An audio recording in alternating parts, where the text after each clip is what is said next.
New this morning, a bittersweet tribute at Fargo Police Headquarters. Police released this video overnight showing the inscription of Officer Jake Waleen's name onto the FPD Heroes Wall.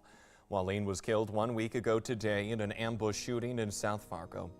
You can see that his name joins that of Officer Jason Mosier, who died of a gunshot wound in 2016 while responding to a domestic incident in North Fargo, and Frederick Alderman, who was shot back in 1882 as he attempted to track a man who had used stolen property to pay a fine.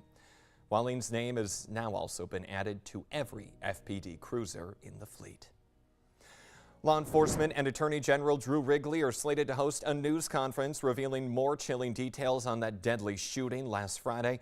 But more importantly, the waiting game will be over to get many unanswered questions related to that deadly shooting.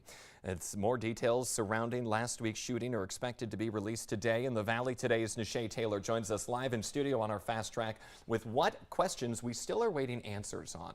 That's right. There are so many, Jordan. It's been 1 week, as you mentioned. Officer Jake Waleen was killed and 2 of his fellow officers were critically injured. The suspect, identified as Mohammed Barakat, opened fire on them while responding to a crash. But why did he choose July 14th and that particular scene to carry out that attack? What was the motive? Last Friday, police officers were on the scene of that crash on 25th Street near 9th Avenue South when Barakat fired those shots on officers.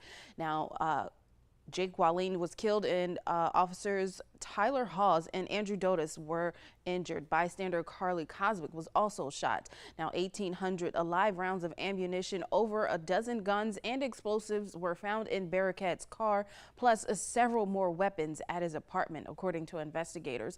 But where and how did he get all of those weapons, and were any of them registered?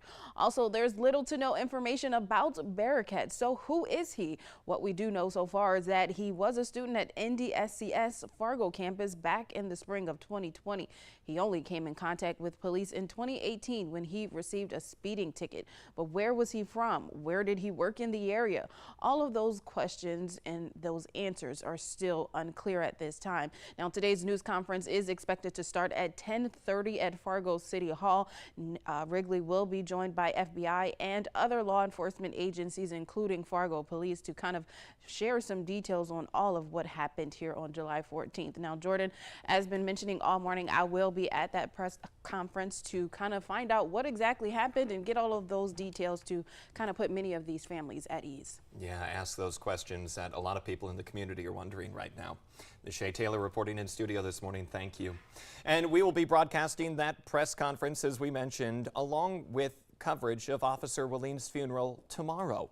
His memorial service is at 10:30 in the morning in Pequot Lakes, Minnesota.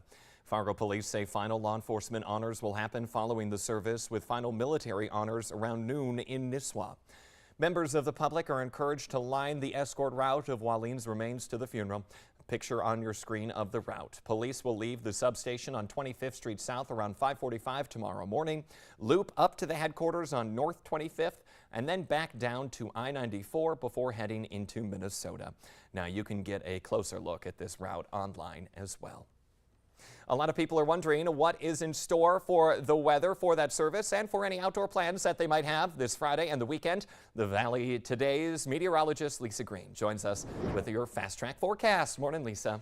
Good morning. Well, we're looking at some chances for rain off and on through the weekend, but the majority of the weekend on the dry side, and we're going to be heating up. We're talking about that heat wave coming our way each day, getting progressively hotter here in the forecast. So here's a look at what's going on right now. We've got that pretty sunrise happening, that beautiful sun shining through some kind of hazy skies. We do have a little fog out there. There is some wildfire smoke still in the air as well in the green and yellow categories around the valley as far as the air quality is concerned, and a few passing clouds as well. Here's a look at our temperature. It's 60 degrees now in Fargo. We've got wind out of the south, very light at 5 miles per hour. Some of us reporting calm conditions. That's leading to some areas of fog and low visibility. Right now in Fargo, visibility at 10 miles, right where where we want to see it here in the FM area.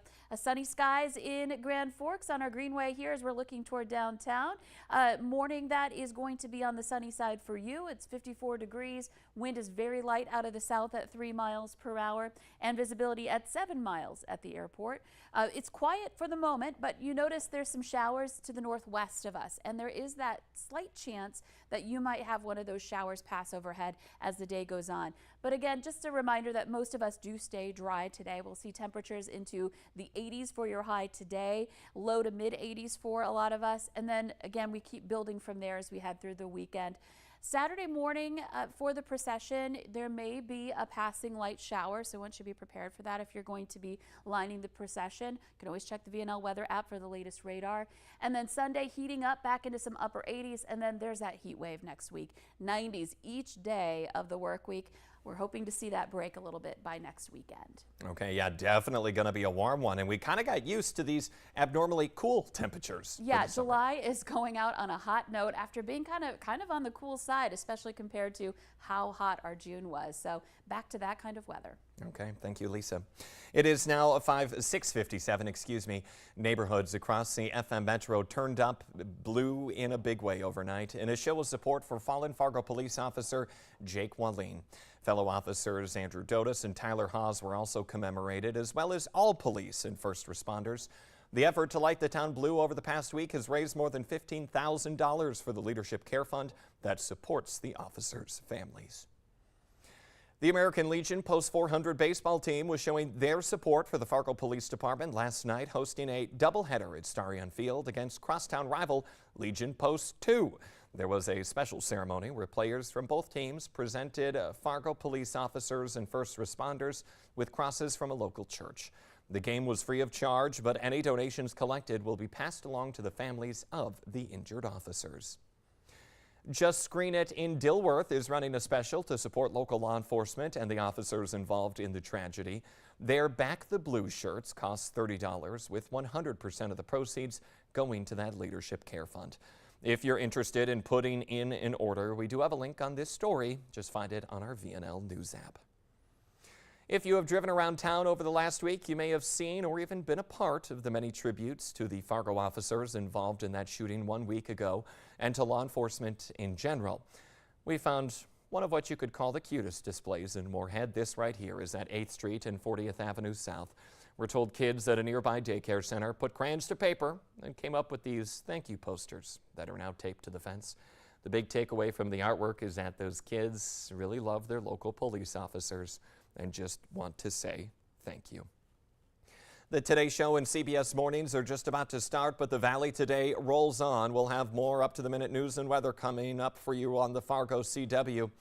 Otherwise, again, later this morning at 10:30, we'll have that press conference streamed live on your VNL News app and on air. And of course, we'll have the latest throughout the day as it develops. Have a good Friday, everyone. Be safe and take care.